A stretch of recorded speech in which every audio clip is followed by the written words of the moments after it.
Welcome to the Carousel. I am John. With me, I have Jake. The Carousel Podcast, all your source for the best unboxing tips, news, reviews, videos. We are your source for everything unboxing. You didn't ask for a fucking novel. Jesus Christ, we have Randy back. Hey, I'm back. I know y'all missed me. Good plug. Good plug, Jake. I told you were going to get some shit on it today. Hey, unboxing videos are easy money. Oh, did you say unboxing? I didn't even hear you. Uh-huh. I got to talk about news before we take ourselves to the edge and look in the mirror.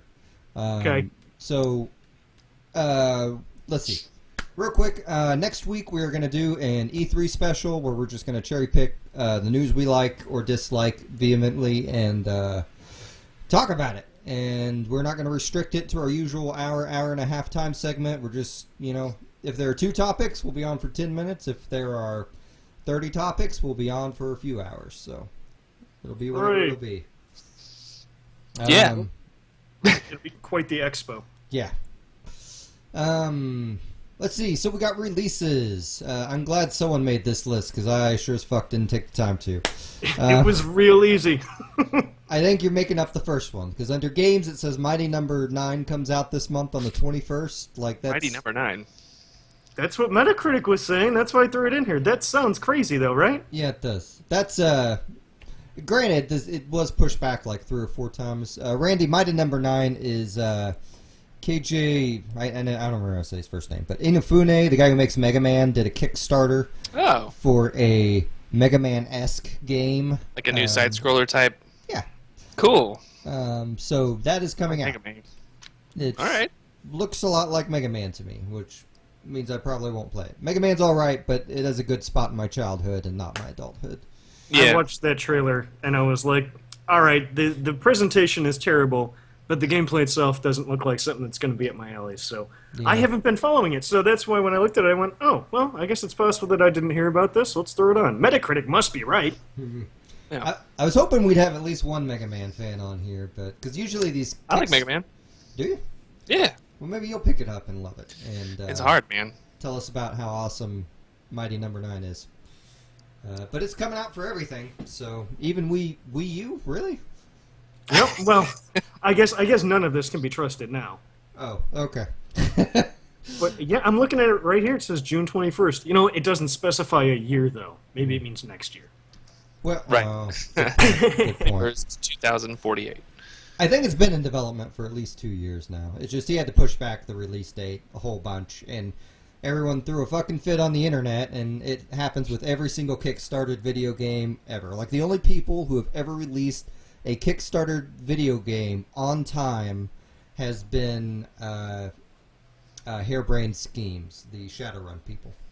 Oh, Double Fine didn't hit any of theirs? You sure? I'm pretty sure they didn't. Okay. I could be wrong. I mean, keep in mind, like, even if they did hit theirs, they said, the game's not done. We're doing part 1. So, Yeah. I mean, you can count that as you will, but I'd rather get a completed game later. yeah, You know what I'm saying? you can't put a fucking time clock on art. So, movies. The Craft of War comes out tomorrow, I guess. Yeah, there's limited showings tonight. Actually, like right now is the first showing. They're an hour and 15 minutes into it right now because I looked it up. Wow. So Friday, June 10th for you folks listening after the fact. But it's not getting good reviews, but it is directed by David Bowie's son, Duncan Jones, who did the fantastic movie New Moon and another movie called Source Code that I've never seen. That just I seems guess like such an uphill battle to make that movie. It's kind of remarkable it's even out. I mean, wow, Yeah, it's past its prime, right? Totally past its prime. I went on my diatribe last week about what I think they did wrong. I'm still going to go see it, but I guess it's doing crazy business overseas. Wow. Well, So does Transformers and... and, I doubt Duncan will do another one, right? So, like, his right now, like, in the interviews I've been reading, he's, like, super excited to get back to some indie movies he's working on, so... God, there's a swing. And also keep in mind, like, during Warcraft, while he was making it these last 4 or 5 years, like, his dad died, His wife got breast cancer. Like, some shit happened to the man. Dude, take the hint. Oh, damn. Too harsh. I'm back. Well, you know, there's just some injustice on people too, you know. I am fucking stoked for Injustice 2 is a thing, and the trailer is out, and I'm getting some sort of weird music from my phone. The trailer came out yesterday? When was Yeah, it? something like that. It was recent. It takes place after the end of Injustice, which is still probably my favorite fighting game of all time from a story perspective, and maybe from a combat perspective. So this picks up after the end, and it's just sort of, there's a narration by Bryan Cranston, who I really hope plays somebody in this game. Oh, that'd be cool. I didn't realize that was Bryan Cranston. You sold me on Bryan Cranston. I thought it was Batman talking. What if Bryan Cranston is fucking Batman? Well, you can't really tell, because during the trailer, it seems like He could rock a Batman. Well, he already rocked Jim Gordon in year one. Well, there you go. It seems like it could be the perspective of Jim Gordon, Superman or Batman, but like it's got Flash and Batman fighting, and everyone can like armor up now. Which then reading up, Ed Boon was talking about how you can like level up your characters. So I'm really interested to see how that's going to work. I cannot wait to play more Injustice, and Gorilla Grodd's going to be in it. So- Like what? Does he just sit on the other side and make your guy punch himself? Maybe. So those costumes. Let's talk about those for a minute. They, I mean, those kind of look like they were, New Gods, Apocalypse, like Mother Box tech, whatever that shit is, doesn't it? Like, am I crazy? It could be, but they went to that alternate universe, so who knows what's going on with that? Like, Well, the only that's thing what- I noticed is the Batman's, they're all fighting, and when they need to, step it up a level or whatever, they can engage this armor that sort of encases them, sort of Tony Stark from the movie style, where it sort of builds on them. And Batman's was all kind of black and red and looked like Batman Beyond. He had So I kind of thought- green gloves going on, though, if you didn't notice. Well, they all had this energy sort of, I don't know, like power lines that went through the armor, and his were green.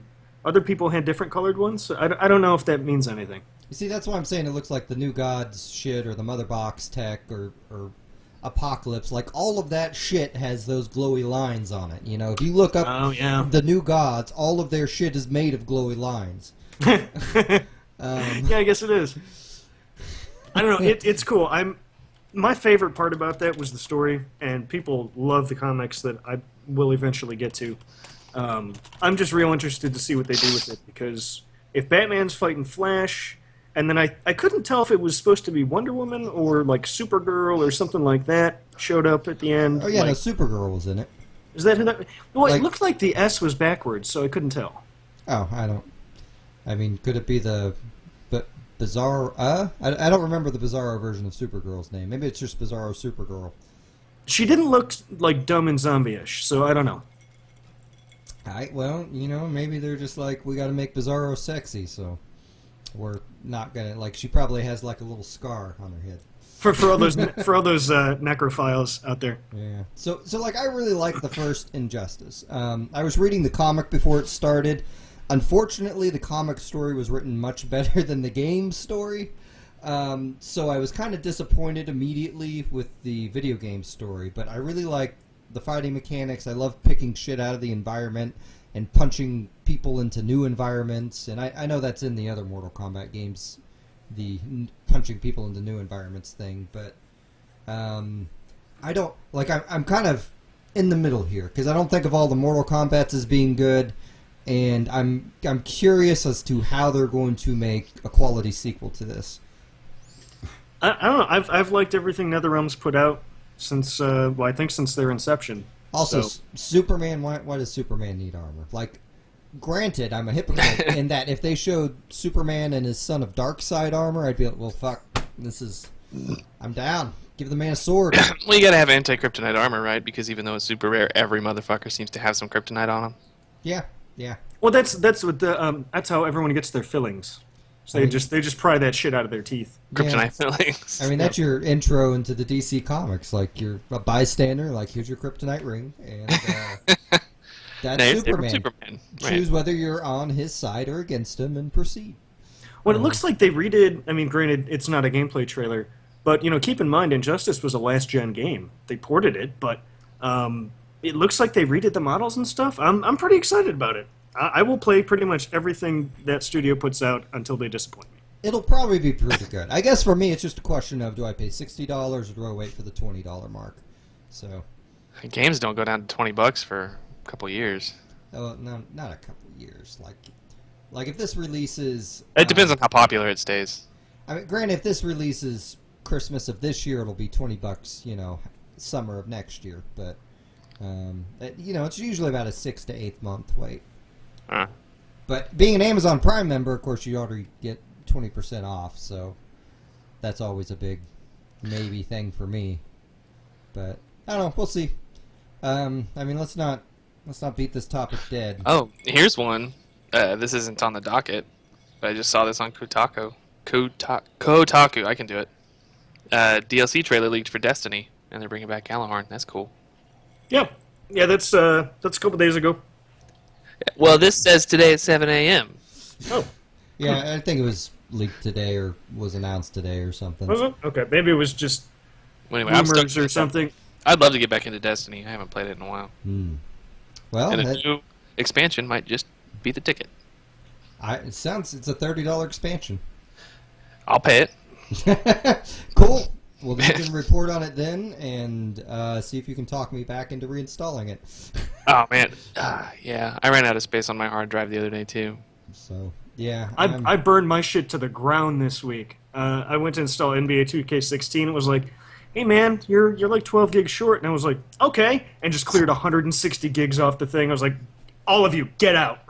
See, this is a bit of an insight into my noobness, but one of the reasons I buy discs is because I thought that would help me save hard drive space. Wrong.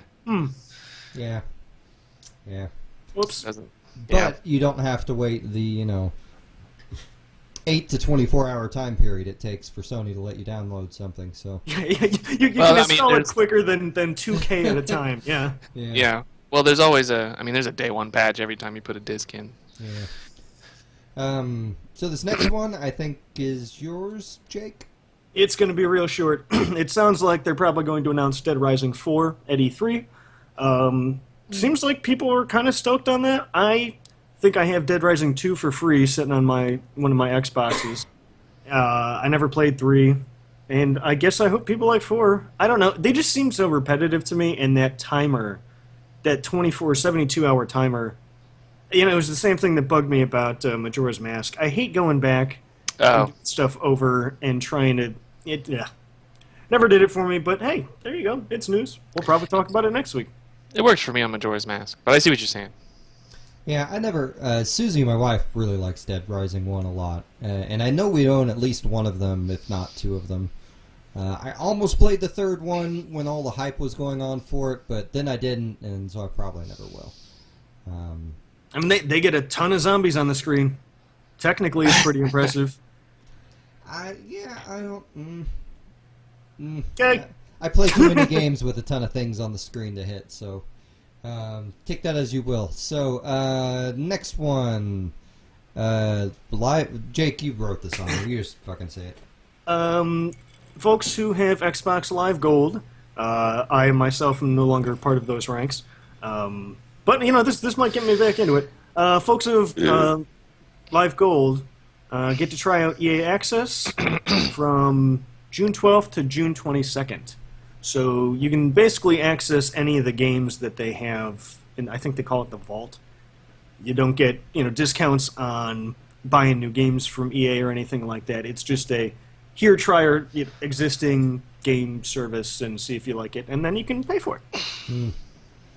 So I know we talk about it from time to time, and we don't really have a great understanding of what it is. So maybe I'll start my gold account back up for 3 months or whatever and see what the deal is. John, do you have an Xbox One? Yeah. Oh, I don't. Yeah, I was, I bought it last summer as real, I don't know. At the time I was excited. Like, I got, honestly, my Xbox One is kind of Forza Horizon 2 machine. Like, Forza Horizon 2 is evidently the perfect, like, relaxation game for me, in that I could just play it and drive around and either race or do nothing and listening to generic Euro Club music. and drive some crazy-ass car, and I don't know. Hey. If they bring out... Whipping around corners at 180 miles an hour doesn't strike me as chilling out mode, but okay, whatever does it for you. Man, I think it's just open world driving games, even though I haven't tried out another one. So, but you know, they bring out if they announce Forza Horizon 3, I will probably pre-order it. Like, I like that game a lot. So, which is weird for me because I don't normally play driving games. They're hit or miss for me. Some are great.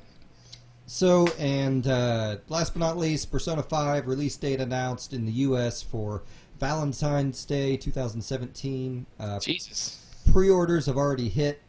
They actually immediately ran out of their special edition and then restocked it. It was kind of weird.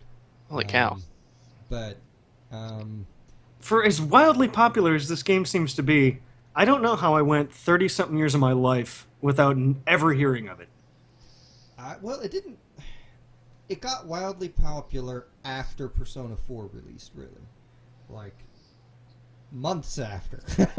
Like, it was not a slow thing. It was Giant Bomb talking it up. It was, you know, other podcasts around the internet talking it up. And eventually everyone kind of bought into it and have been buying all these off games. So I think this will be the first time a Persona is released with their... at the height of this popularity, you know? Okay. But unfortunately, it releases in Japan September 15th or some shit like that. So, oh, you're getting Dark Souls 3'd. Ha ha. Yeah. Now you get to experience the pain. Well, the text kind of matters in a Persona 5 game, so we'll see if they have English subtext in it or not when it releases. But, okay. Let's take it to the edge and look in the mirror. I picked up Mirror's Edge. Did you? What platform? PlayStation 4. Okay. I picked it up on Huh? I'm assuming you played through it some? Yes. Good. I picked it up on PlayStation 4 because I never use my PlayStation 4, and I feel like I should. So. All right. And I'm getting tired of playing games sitting in front of my computer because, like, the problem when I use the Steam Link is I keep thinking, would I like this better with mouse and keyboard? And then I'll come in and use mouse and keyboard, and I would. Yeah. So you're giving the PS4 pity sex, is what this comes down to. Yeah. See, I'm that way with my PC. I feel guilty because I have this awesome PC and I don't use it for games enough. The PS in PS4 stands for pity sex, actually. I don't know if you guys knew that. So. So yes, quite. I'm not quite past the part in the beta. Well, I am past the part in the beta, but not too much farther than I was on Mirror's Edge. But I do have a better impression of it, and I can definitively answer your previous question about it, Jake. The boundaries. The boundaries are defined when you reach a rooftop and there's nowhere to fucking jump in that direction. Oh, you ran out of city. Yeah, like you can see city like far away, but there's no way to get to it. Yeah, I guess that's clever. That's the smartest way to do that. Is it like less on rails than the last one? It's an open world game. Okay, cool. Sign me up, man. Yeah, so it's an open world game. It is a full-on reboot.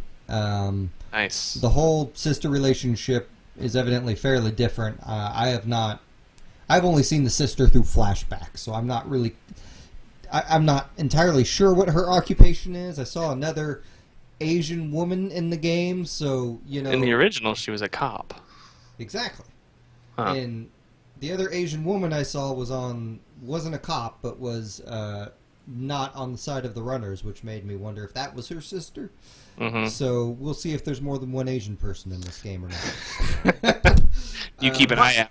I'm not sure you're allowed to do that in video game development. Like, I think 2 you have to get an exception for, unless it's Sleeping Dogs. So I don't know. Maybe. I hope so. That'd be great. Oh God, Sleeping Dogs was good. But yeah, so Mirror's Edge, I'm kind of mixed on. Like, I was debating on really, like, I thought I was in good hands because I was reading the reviews and I was hearing what people were saying, and I was like, Arthur Geese, Dave Navarro, I never agree with those guys. I'm gonna love this game.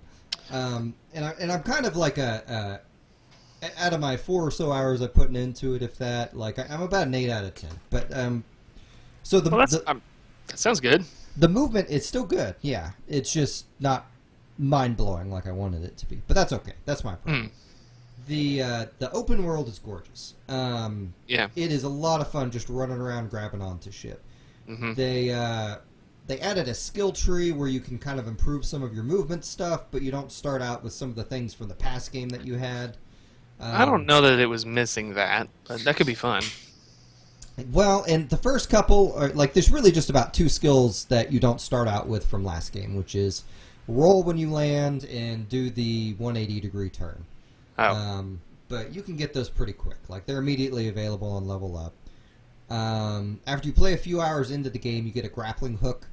And the grappling hook, when I first heard about it, I was like, I don't know about that. But seeing it in action, I'm still kind of confused by it because it's another button to juggle while I'm running. But it's kind of fun, honestly. Man, I love me a good juggle button. I might have to get that tomorrow. Did you say juggle? I said juggle button. Just because it sounded fun to say. Oh, okay. Juggly. So the story is. Here's the problem: I've barely played the story. I keep doing all these damn side missions, and I opened up like an area where I guess there's user-created missions where I haven't gone through the creation process, but basically they place these rings around the world that you have to run through, and you can see like this weird digital shadow image of them running around. Yeah, they had That's that kind of cool. It is like, but the first one I tried was before I got the grappling hook, and this character kept making a jump. I'm like, how the fuck is he jumping that far? Yeah. And then I got the grappling hook and realized what the issue was. So, You were just chasing Spider-Man. yeah. This is not. I can't. No, I have an eye tattoo. Like that's as far as I get to go with this. Like. So I'm not going to do any of the user-generated content until after I've unlocked everything. If you fall off a building, does it still follow you all the way down? It does an accelerated sound. She starts breathing hard, and then it fades to black. Cool. So, I mean, I think you do hear a thump, but That was one of my favorite parts about the first game, I guess. yeah. The load times are kind of heinous. Like, you're waiting probably 15 to 20 seconds every time you die. So. Oh. Not good. I might be exaggerating, but that's what it feels like. Well, it sounds like there's a lot to process in there. And once you get used to the controls, you die a lot less, of course. The various mission types they have in the open world, like they have a generic race, which is like my brain immediately went, well, this is like the character's like standing on a roof for once. Like, okay, so the first lady I go to, she's in a suit, she's in high heels, she's on top of a rooftop. Like, I need you to deliver this statue for me. It's precious. Don't break it. And I take it. I'm like, okay, cool. I'll go deliver it. It's like in 30 seconds. And I'm like, what the fuck happens in 30 seconds, lady? And the whole time I'm running, she's telling me the story about her ex while I'm running with this statue. And I don't make it in time. And she's like, oh, you fucked it up. It won't work now. I'm like, What won't work? dude, right there. Just wait 5 more seconds. You just hear it ticking, and then it starts just beep, beep, beep. Yeah, they have a beep. But yeah, and like kind of most of the side missions have that kind of what do they call it? Precognitive dissonance to them. That's not it. Precognitive is not the right word. No, that would be like having trouble with what you saw in the future. It's fine. Yeah. I don't remember what the phrase was. It doesn't matter. I think it's. I'm not even going to take a stab at it because I'm going to fuck it up, and then I'm just going to add more to our section of that for next week. Nope. Well, Moving on. I love the like the phrase really annoyed me when everyone was saying it all the time. But Is it ludonarrative dissonance? yes, that's it. That's the goddamn phrase. Fuck that. Well, anyway. Over like the what else do I want to talk about on Mirror's Edge real quick? The one of the coolest missions I did was where I had to break into some guy's apartment. Like, again, there's a little bit of like story breaking that my brain was doing because it's like, hey, I was gonna make this deal with this cop for this chip, and now he decided to back out. So I need you to break in his apartment and get it. I'm like, okay, cool. The cop's You're not gonna let that stop you. Cop's apartment is fucking top of the high rise, skylight on top of, what has to be a 30-story building. Is Like, this just some beat cop with a penthouse suite? that's what I'm thinking. Oh, he's crooked. Yeah, but the cool part was climbing up and figuring out how to climb up. And Yeah. before you climb up, you have to like turn off the power to the building so the alarms won't go off. Even though, spoiler alert, that alarm systems don't work that way. They actually go off when the power goes off. But it was a neat building. It was a neat it was a neat building, but it was a neat setting in terms of what you were doing, where you were going. The story missions, of course, seem a lot more creative, I think, in their design than the rest.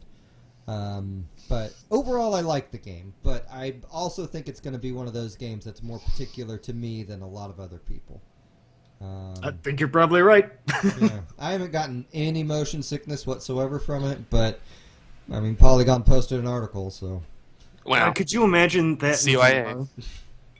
could Oh, I? Imagine, yeah. Could I imagine what? Could you imagine That that in VR? Yeah. That I would probably get motion sickness. Oh, That boy. would be rad. That would be rad as hell. I know. You'd be doomed. Hey! That's your cue, Randy. Did Oh, you that's- play it? Yeah, I did. As I mentioned before, I'm stuck on the last boss fight, the final boss fight, because I'm chicken, and I don't want to just sit there and die for the next hour trying to figure it out. But I love it. Are you playing on medium or hard? Medium hurt me plenty. It's honestly, I played it on hard, and as I keep saying, hard is the way to play this game. You're doing yourself a disservice if you don't, but you do you.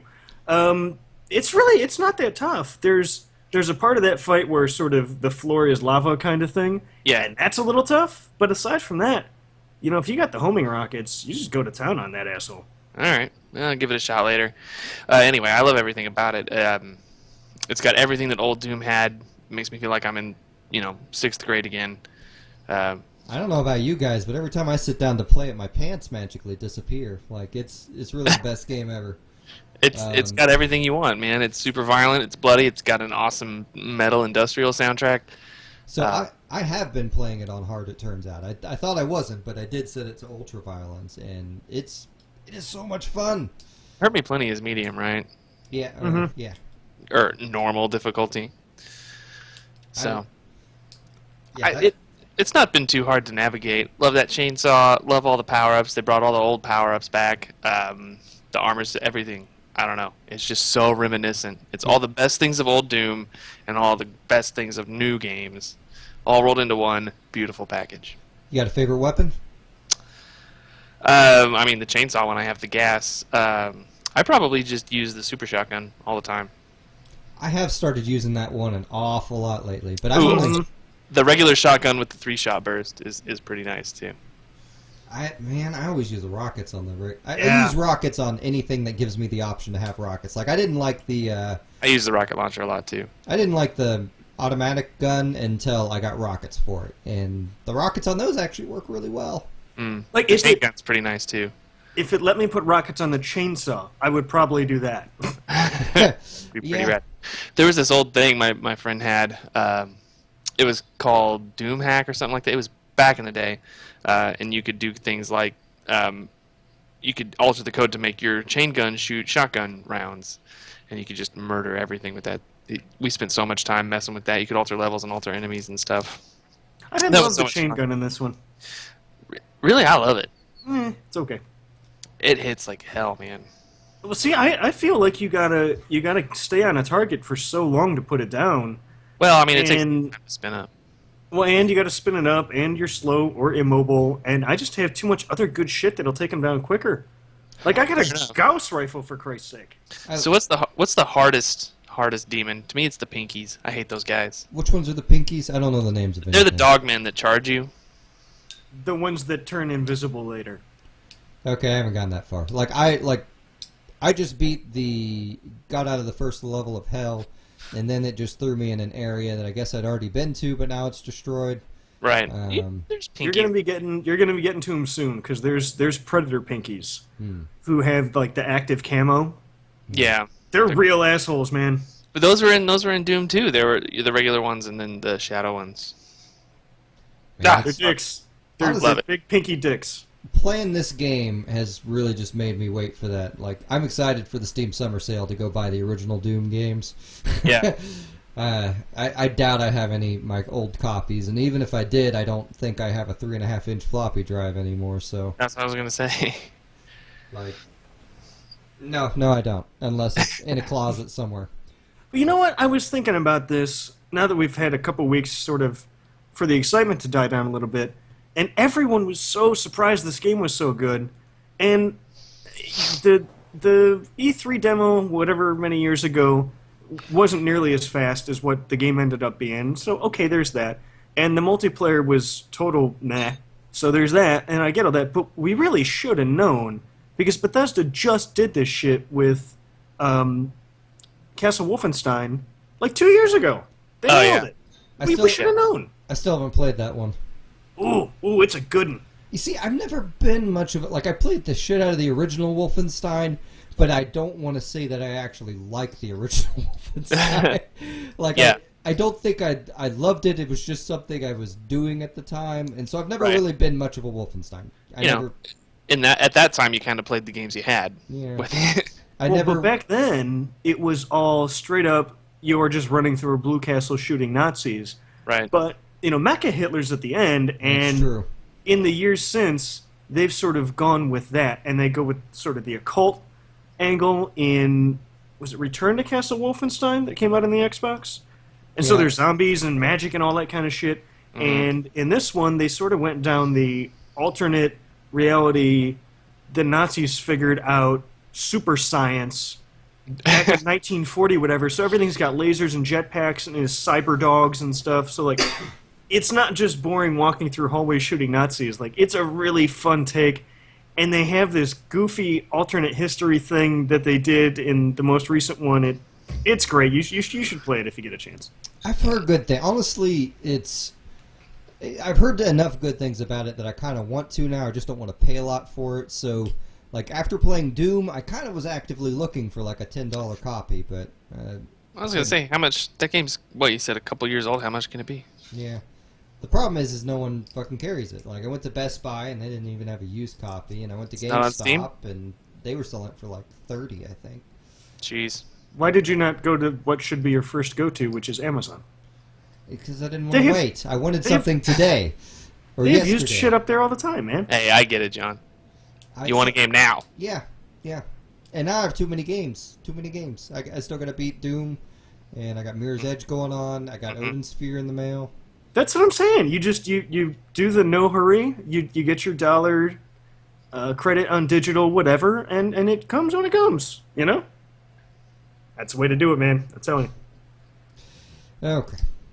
Well, I mean, we just may have a like in Wolfenstein, there's a paradox, and the one that I'm involved with, or was this weekend, was Justice League: The Flashpoint Paradox.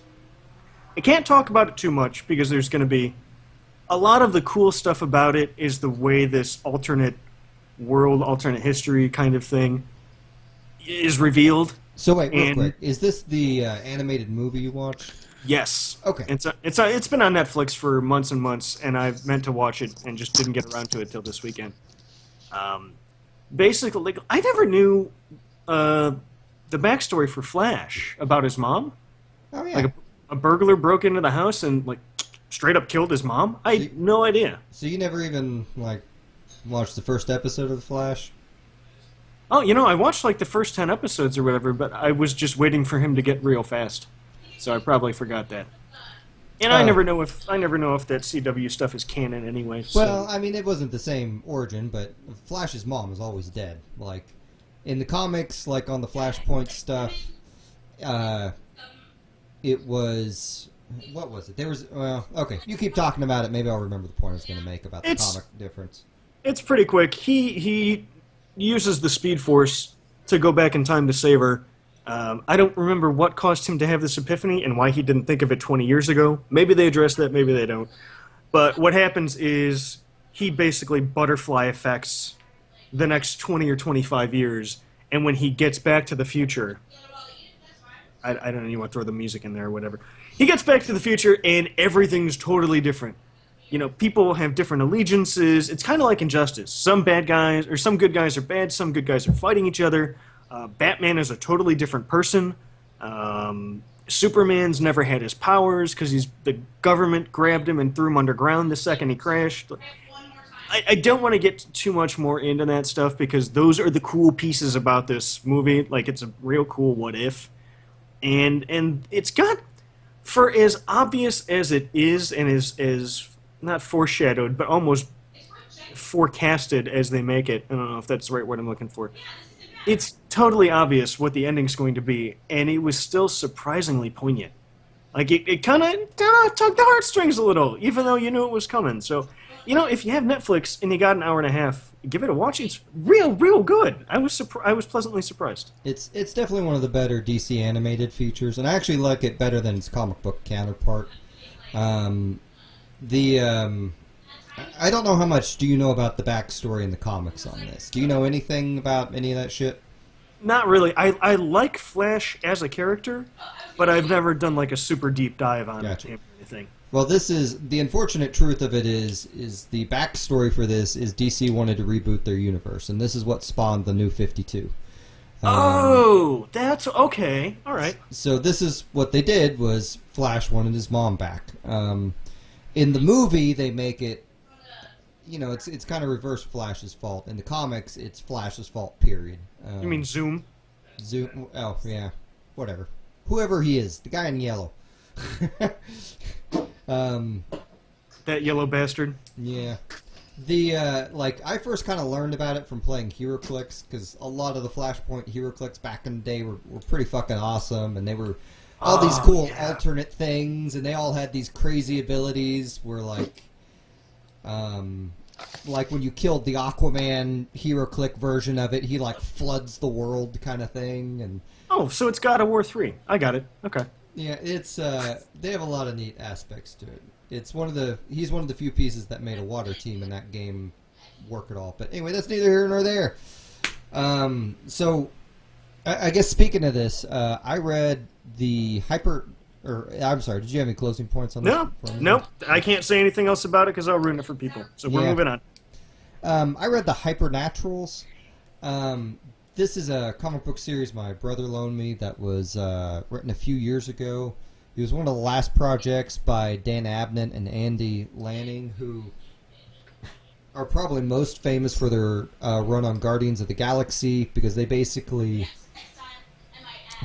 invent the team that the movie was based on, but the movie was mostly based on their material, even though the movie changed a lot of the characters significantly. Oh, they do that, yeah. So the Hypernatural comics setup, it's just like a one-shot 12-issue kind of thing. Basically, it's this future world where mankind they allegedly invented an AI. They experienced the singularity, and now the singularity is running everything and kind of takes care of everything and has mankind's best interests in mind.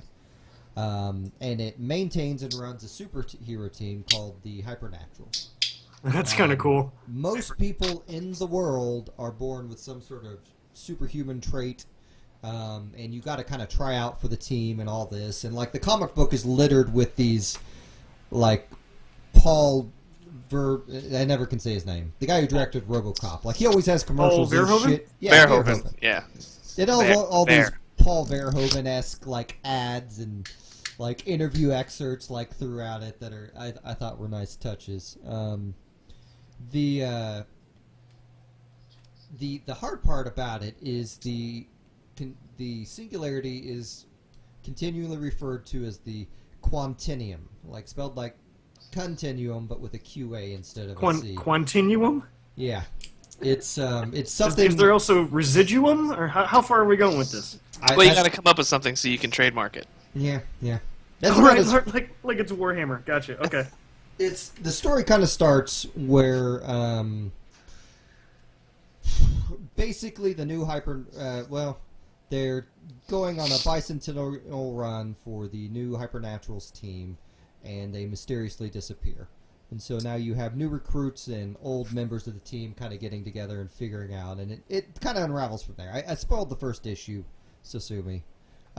They have a lot of kind of weird but kind of crazy power sets in it. Like, one of the characters they have this series of characters called Clone and then a number. So like the clone you interacted with most in the comic is Clone 45, and they are part of the clone sequence is what they call it, and they can access any previous clones' abilities and knowledge. But none of them look alike, and none of them are like they're all, some are dudes, some are Kind of males. shitty clones then. Yeah, They don't look alike. It's very weird. Like I was not clear on how their origin works, but it was kind of a neat thing. So you said they have weird superpowers. Is it like goofy weird, like he has super speed but only when he's asleep, and they call him like the sleep runner or something? No.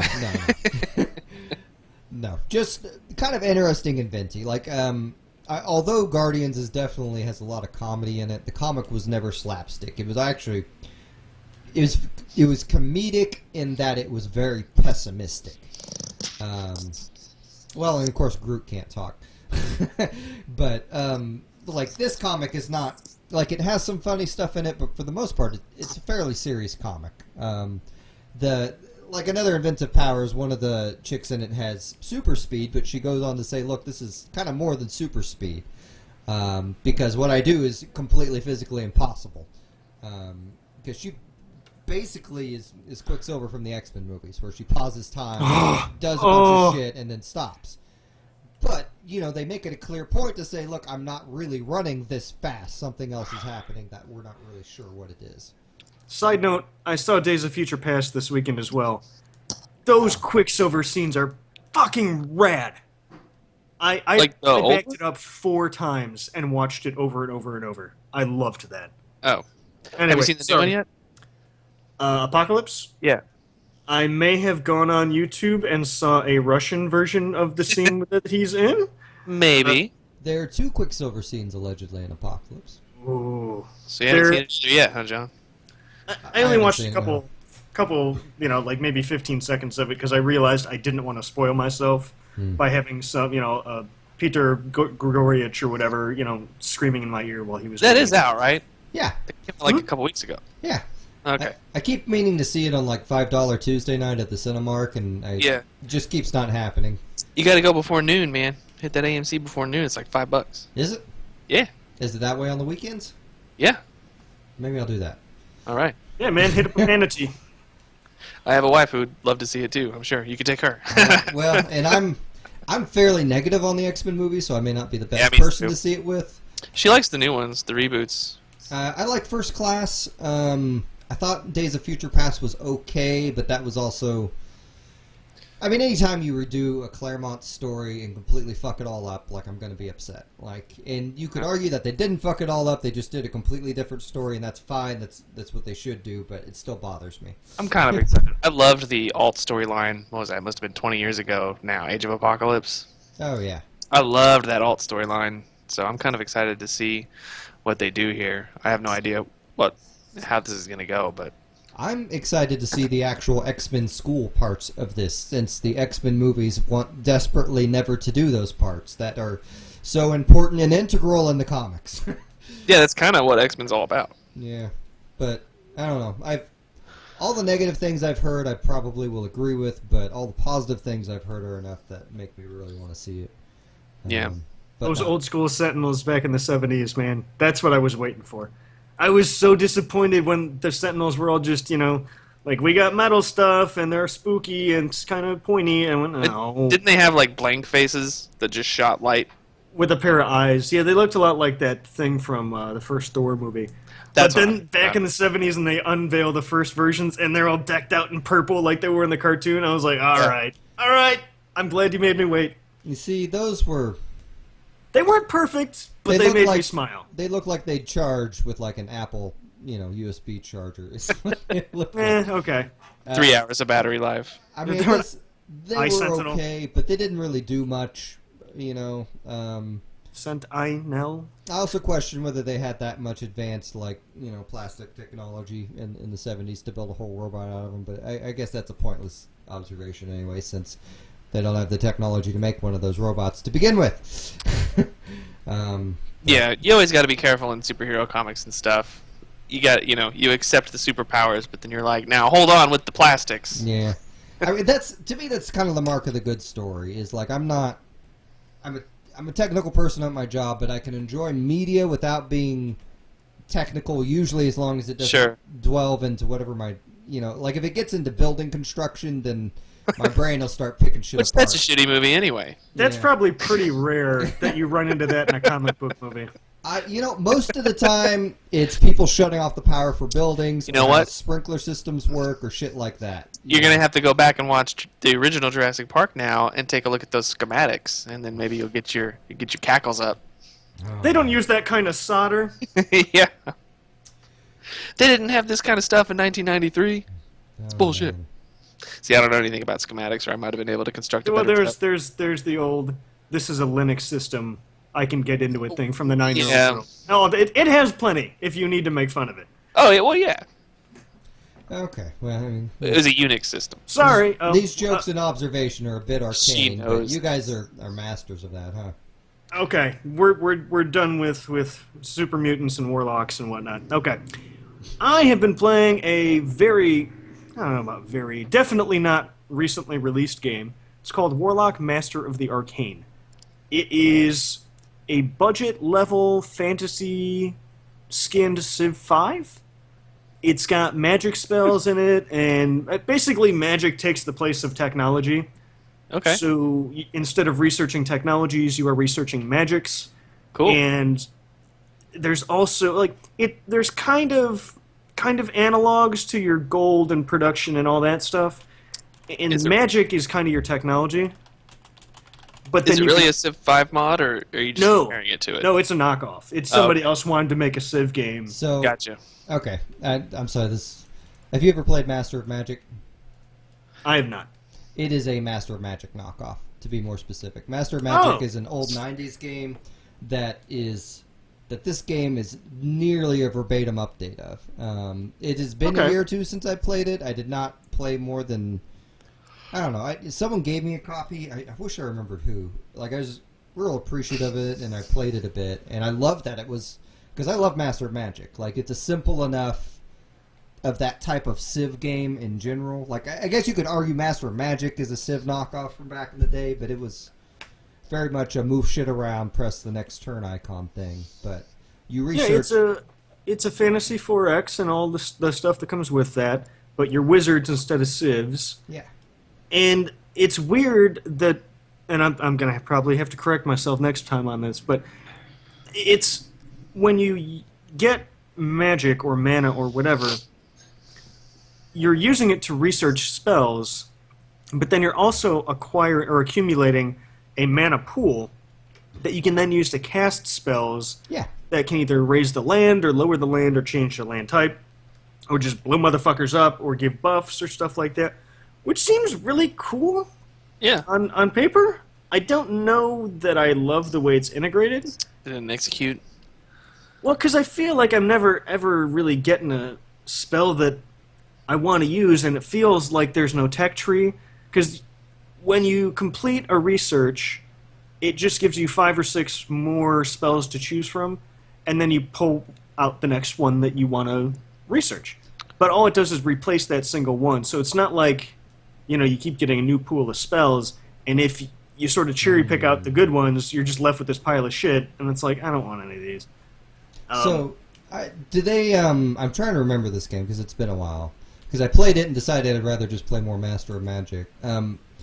Do they, in Master of Magic, whenever you make a character, you choose the quantity of what color of magic you want to be an expert in? You choose kind of beginning benefits, and then you choose your magic level with whatever magic affiliation you want. Do they have something like that in here?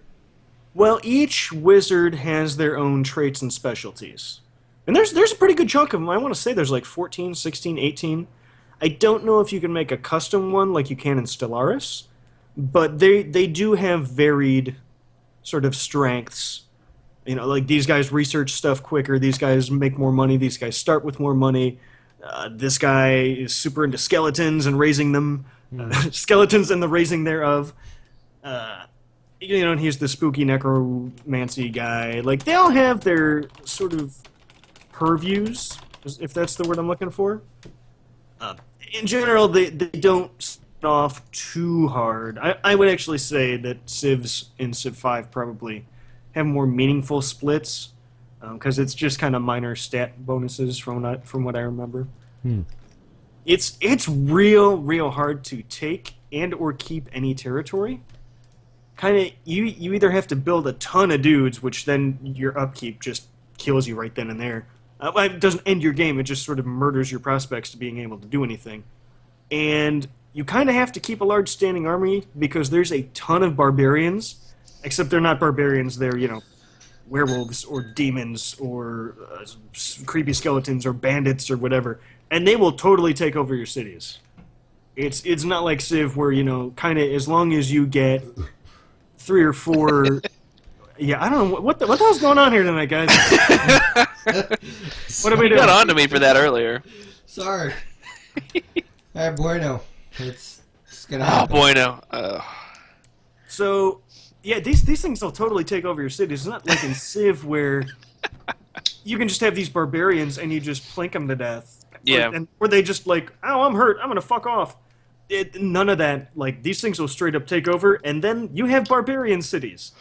And they get what appears to be hero units, because some of these fuckers are damn near unkillable. That piece is kind of cool, because it makes the game a lot more challenging. At the end of the day, I'd rather probably be playing Civ, or even Beyond Earth. The spells don't make up for all the other stuff that Sid Meier's, portfolio or studios or whatever have polished that series so much. So I don't know, if you have it for free, maybe throw it back in, try it out with the Steam controller or something. I don't know. I'd be curious to hear what you think of the Fallen Enchantress series, because it's kind of along the same lines, but I think it's actually by... I'm trying to look it up right now, but I think it's by Starduck. There was a cool... Like, there are multiple dimensions on each map that was kind of cool. The one, I found a portal to what is basically hell, and it's just a whole new map. Like, there are no wizards that start there, but you can totally just go through and start building in hell if you want. Like, here's... welcome to Hellville! It's cool. Okay. I don't know. Maybe I'll give it another try, but I probably won't. Honestly, right now, I'm almost more curious to see what you would actually... Granted, I know you hate old games, Jake, but I would still be curious to see what your thoughts on Master of Magic are. But I don't hate old games categorically. I just prefer to remember them. Well, A, I like giving you shit when you stream them, because it's funny. And B, I kind of prefer to remember games instead of replay them. I get it. okay. Sometimes a game that you remember being super fun, you go back and you play it, and you're like, how did I ever play this shit? Simon's Quest. I've been When I was there. a kid, I fucking loved Simon's Quest. That thing is a fucking dumpster fire. It's a shit show. There is nothing redeemable about that game, aside from it is a terrible night to have a curse. And I Am Error was Link to the Past. Not Link to the Past. Adventures of Link. I used to be able to beat Mega Man 2, and like a couple years ago I tried it, and I think I cheated my way to the dragon, and I'm like, I don't know how the fuck to beat this damn dragon. How the hell did I ever do this as a kid? And as a kid, Mega Man 2 was like one of the easiest games in the world. Yeah, 2 and 3 were like, oh yeah, I can just blow through these. I could never beat Wily, but I could pretty reliably get to him, and now it's like, fuck that. Nope. I get Mega Man games are hard. Shit out of 2. Like 2 was like the easiest one in the world to me, and 3, I remember playing it once and being disappointed with how easy it was. And 1, like I actually got really far on it one time, but I never beat it. Well, they're all basically the same. That's true. So, Jake, let's talk about how you're full of shit. Yeah. We're going to see about getting a theme song for this. In what will almost definitely be an ongoing section, we have Jake is full of shit. I was listening back to last episode, and I fucked up a couple things. First things first, the beautiful, beautiful man that I was referring to, who's the voiceover actor, and who is funny, and, I was so jealous of him. Yeah, that is not Nolan North. It is Troy Baker. And you will understand what I'm talking about if you watch that season, or that episode of Tabletop. So that's the first thing I'm full of shit on. And then the thing that I totally dove deep on and was just amazed. I was amazed at how much processing power this Scorpio is going to have. And we're talking like IBM server rooms full of power in this thing. This is insane. And that's because I got the order of magnitude wrong. There are not petaflops in it. It is teraflops, which is much less holy shit flying cars we're living in the future crazy. So, I'm full of shit. Okay. I'm just full All of right. shit. Okay. Sound you aren't telling us anything we ever knew. We didn't know before. Yeah. Whatever. Be insulted. Pretend I said it right. Yeah. So, moving on to tweets. We have one tweet this week from the Gibbinator. Welcome back, sir. Thoughts on next season's Supergirl, Flash, Arrow, Legends crossover. Let's call it miniseries. I have nothing to say on this. Take it away, boys. A whole mini-series of it? Well, because all the DC shows are now on CW, right? Right, So they're yeah. going to have 4 DC shows go on. The Legends crossovers, like this last season, didn't really happen that much, so I'm still skeptical they'll happen this next season, too. Part of me wonders if, since they recently announced they were going to start including Superman and Supergirl, or at least the first couple episodes of it, is he going to show up in the big crossover? I will be curious just to see. Part of me still hopes that they're going to do Flashpoint Paradox starting out, because they essentially. Okay, I won't spoil it, but well, screw it. They started Flashpoint like last season of Flash, so I don't think they'll have the balls or the monetary pockets and willingness to possibly lose fans who don't watch all the shows to do alternate reality versions of every single show. Oh boy. Like I would, Well, like, how much time do you have to watch shit? but at the same time, part of me I mean, let's be honest, if okay, I won't completely spoil this, but let's just say if they do, I fully expect Oliver Queen's dad to be the Green Arrow when it starts. But I don't know. I'm like this last season, the Green Arrow wasn't any good. A ringing endorsement. I didn't like the last season of Flash either. Like, I think all of those characters got progressively stupid. I think they got so stupid that they infected the DC movies. And those characters are equal idiots. Like, I am not a super They don't share a intelligent universe, man. right? Huh? The CW stuff and the movies don't share a universe, right? Right. Zack Snyder doesn't like the TV shows. So, Well, he wouldn't. I'm probably being overly... Flash is too bright. well, and he's putting Flash, and he's going to be this other dude. But now that Ben Affleck is a head exec on the next Justice League movie, we'll see what happens. I don't know. I guess it's probably enough that I will actually watch those episodes, but I hate keeping up with TV weekly. It's a lot, man. Like, There's so many shows. I don't even know who they do for the villain on this upcoming episode, honestly. So, I mean, everyone's going to have their villain of the season on the show. You know, Flash is inevitably going to be another version of Reverse Flash or Zoom, since they can't get away from that shit. Who knows what Arrow's going to be? I mean, Oliver Queen's the fucking mayor now. Didn't they bring in Grodd in one of the seasons of The Flash? Oh, Like they season did. 2? He was in a whole episode, or 2 episodes. Oh, was that it? All I saw was the thing on IO9. How many that have they showed, done? like, the broken cage that said Grodd over it. And I went, oh, that's cool. I'll see that. Never, probably. Honestly, the first season of The Flash is genuinely good. Like, It's pretty fun. It's not like the greatest thing in the world, but for the most part, the characters are not complete like morons most of the time. It has a pretty good storyline, and it has some good, heartfelt moments. Flash Season 2 just doesn't know what it's doing ever, and it has some fun moments, but I get really tired of the fastest man alive stopping and waiting for the enemy to hit him. Man, and they did a really cool job of that in that Injustice 2 trailer. Where you just kind of like, Superman caught him the first time, and then he was like, oh, that's right. This guy's pretty fast, too. I better actually, try here. Oh, it's cool. I do have to say that Flash Supergirl episode that they did was fun as hell, and it was not for the villains at all. It was just for Flash and Supergirl, like being a buddy cop. Yeah, they were just happy superheroes, like sharing jabs and finding other people with superpowers to relate to. Wait, kind who of is thing. who is Sharon Jabs? I don't know who she is. You know, I would think up there in Chicago, you would get people who leave the G's off of their ing words. I mean, that would actually kind of be a pretty good alias for a superhero when you think about it. Anyway, Sharon Jabs, Private Eye. I don't know. I don't know if I'm watching any of the shows next season. We'll see. If they announce, like, if they do the Flashpoint thing with all the shows, I'm in for at least the first episode of everything. But as is, I don't like. I'll probably watch the first episode of Flash out of curiosity. Supergirl, I'm waiting to hit Netflix so I can watch the first season and determine where I'm going there. Arrow, if I'm not done with, then I just want to be punched in the balls by continuing to watch it.